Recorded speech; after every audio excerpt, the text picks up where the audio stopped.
This is the guy that put speech class off at Louisiana Tech to the very last war.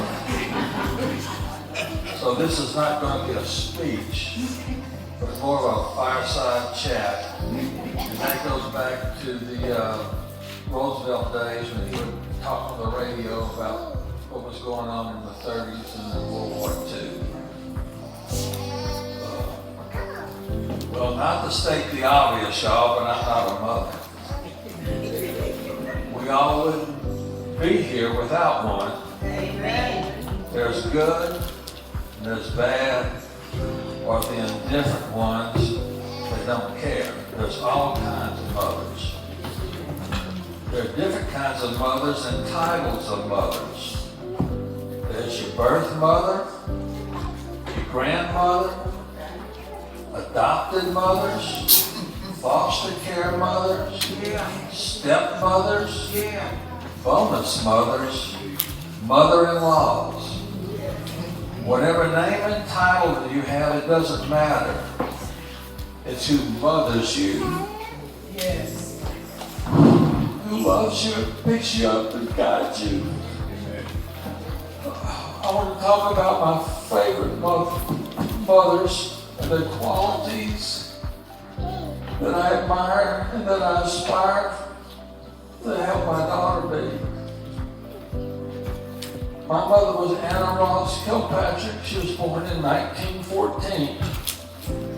She had 9 brothers and sisters up at Foreman, Arkansas. They were sharecroppers.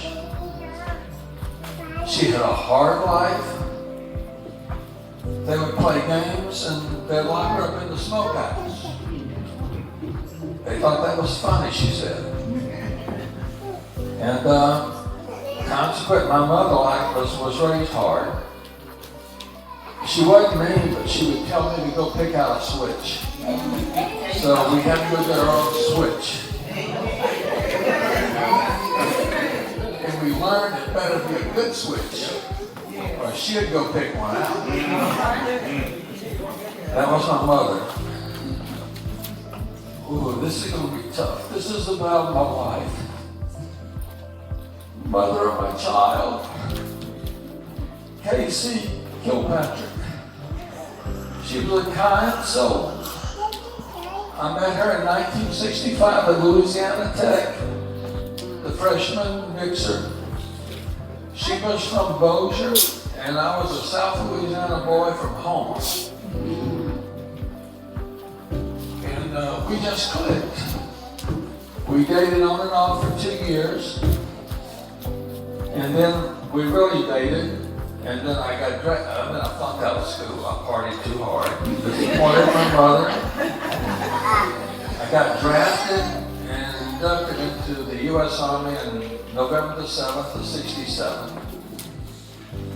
I went to Vietnam for a year. Matter of fact, it was 355 days. I came back on May the 5th. And we got married on May the 6th over in Marshall, Texas. Because her parents were going through a divorce and we didn't want all the drama and of all that. So went to her house, picked her up. Her father said, "No, you can't go." Darla said, "Bye, Daddy." And 24 hours later, we were married in Marshall by Justice of the Peace, and it cost $20 total.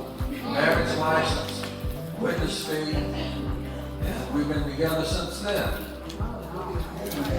And when I married her, she couldn't cook. I didn't really believe that because her mother was a great cook. But I found out she wasn't lying. So we were at Fort Knox, Kentucky, and I went into the PX, and there was a book there. And y'all have probably seen it. It was Better Homes and Gardens cookbook, a red and black checkered book.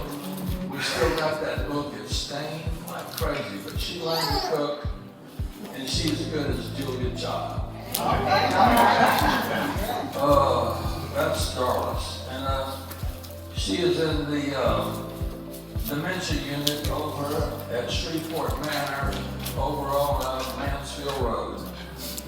And she still recognizes me after we talk about for 5 minutes. But she's in hospice care. She's doing good. Praise And God. she's well taken care of. I want to talk about my mother-in-law, Pearl Chandler. She lived over not far from here in Princeton. Went to school in Princeton and the little community around there. I think it's where the Yum Yum shop used to be. Houghton, I guess it would be on the road.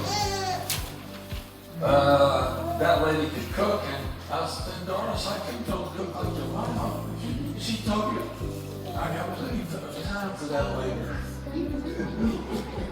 But she'd call us up and we'd come over and she'd fix turnip greens, pinto beans, fried squash and onions, hot water cornbread, and a pork roast. And it was the best food you ever had in your life. And later, up until about 30 years ago, when she was living in Dallas then, and we'd go over and she would fix me fresh strawberries with half and half, weather milk, half and half. So she loved me too. And I want to talk about the mother of my grandkids. They are foster to adopt kids. Casey, my daughter, couldn't have kids, and we tried in vitro and all these other things, and it just didn't work out. So she had decided to do the foster to adopt program. And she did that, and from that, she started Go Bags, G-A-U-X bags, VNGS, you can Google it. They're nationwide now. You can Google her name, K.C. Kilpatrick, and you can see all the things that she's accomplished. She's an only child, she's independent, and her motto is, do the next right thing. And that's, I've learned from her. And I want to thank all of y'all mothers and all everybody that has one alive, that don't take them for granted. Tell them you love them. Yeah. Amen. Because my mom died, and I miss telling them that I love her. She died on the 4th of July. At 7 o'clock at night, we were going to go see her before we went to the fireworks. But I appreciate, Pastor, you asking me to talk about this, because I don't talk very much, really. And I want to tell y'all that I love y'all.